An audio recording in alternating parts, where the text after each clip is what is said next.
Hello, my name is Dr. David Allen. I'm a retired cardiac surgeon and member of the International Cannabinoid Research Society, ICRS. That means I'm a cannabinoid research scientist. And I'm here to tell you about the discovery of the endocannabinoid system, the ECS, and the significance and how it will change medicine. And we discovered the endocannabinoid system about 30 years ago, and we really didn't understand the significance of its discovery. And so we found out that this is a chemical communication that your body has.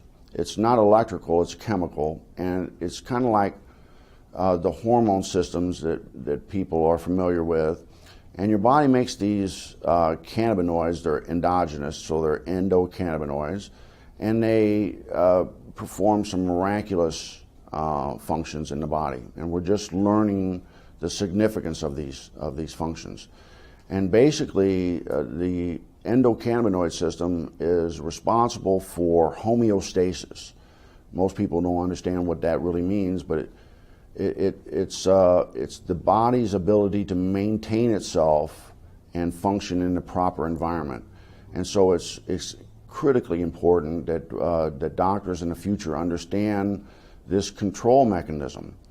And we're finding out that that manipulation of this endocannabinoid system will control diabetes. It controls cancer. It controls whether you can survive a heart attack or stroke. And so this is critically important for doctors to understand this new science. And the discovery of the endocannabinoid system is the single most important medical scientific discovery ever, and will save more lives than the discovery and application of sterile surgical technique. And I'm a heart surgeon saying that. So more people will be saved by manipulation of the endocannabinoid system than are currently saved by surgery. But recent research has been looking at cannabis and the different cannabinoids. There's over 80 plus cannabinoids discovered in the cannabis plant. The second most dominant one besides THC is cannabidiol or CBD. Okay. And the research now is over 1,200 peer-reviewed journals on CBD. It's probably the most exciting and researched ingredient or substance right now around the world. Mm-hmm. It doesn't have the psychoactive or high that is associated with THC, but it has a tremendous amount of other benefits, including research shows anti-seizure, anti-epileptic, which is why it's gotten a lot of popularity. You do a lot with children with seizure disorders, and they're getting benefits from this plant in a safe, non-toxic way versus all these drugs that typically don't work. Mm-hmm. And there's neuroprotective benefits, so you see a lot with concussions and the NFL. There's a lot of research being done now with chronic traumatic encephalopathy or chronically banging your head a lot. There's anti-anxiety, which is really important. It's the anti-THC of sorts. It calms you down. It helps you manage stress better, which is how I look at it. It's much more as a preventative or daily use substance than just treating disease states. And there's immune support. It's a huge antioxidant. There's just a tremendous. It's easier sometimes to talk about what it doesn't do than what it does. Dr. Alan Shackelford is a Harvard-trained physician. He's also among a handful of doctors in Colorado who give prescriptions for medical marijuana. From the moment Charlotte entered his office, he knew she was in trouble. While he was just examining her, she had 2 seizures. She'd failed everything. There were no more options for her. Everything had been tried, except cannabis. Here's how scientists think it might work. Marijuana is made up of 2 ingredients. THC, that's the psychoactive part that makes you high, and CBD, also called cannabidiol. It's the CBD that scientists think modulates electrical and chemical activity to help quiet the excessive activity in the brain that causes seizures. I've been telling my patients to cut. Dr. Julie Holland is the editor of The Pot Book, a complete guide to cannabis.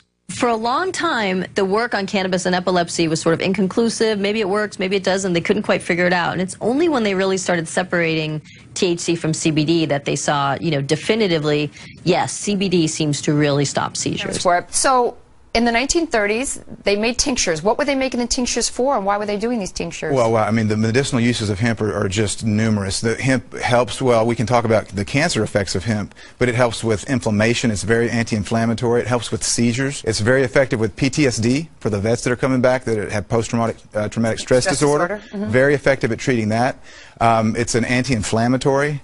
But then the uses of hemp for cancer, what I've studied, because of my book, Cancer Step Outside the Box, and the number of cancers, there's about a dozen different cancers that have been studied in depth with medicinal marijuana, with hemp. And so the studies, from brain cancer to prostate cancer to pancreatic cancer, uterine cancer, cervical cancer, prostate cancer, it's amazing. Okay, so what is in hemp that it's this THC, correct? Well, there's chemicals that are called cannabinoids. Right. THC is short for delta-9 tetrahydrocannabinol. I'm glad you said it because I couldn't. That's the only time I'll get it right. I'm glad I got it right.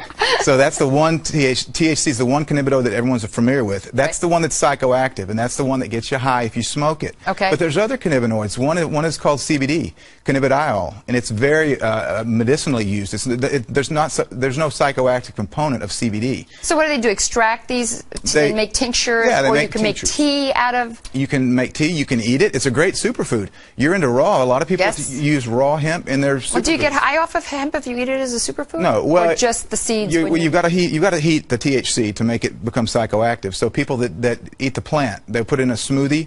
You know, the super green smoothies. Right. You're not going to get high off of that because you didn't superheat it. But is it then, if you put it in the smoothie like that, is it good prevention to cancer? It is. It's very well. It's got a perfect ratio of omega-3 to 6 fatty acids. It's got more GLA, gamma-linolenic acid, than any other plant.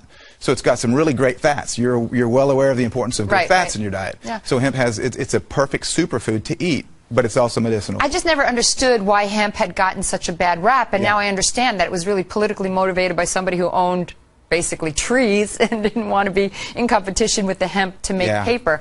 And yet throughout the years after that, so many people suffered because of that. Yeah. So I guess it's actually a good thing that people are coming around a little bit. It is. I'm really encouraged about the different legislation in different states that are trying to legalize medicinal hemp, because of the fact that it is so good. It's not just a superfood. It's not just great for industrial uses, as we've mentioned, but it's a really good medicine. Thank you so much for coming on, Ty. I really appreciate you being here. Thank you, Carol.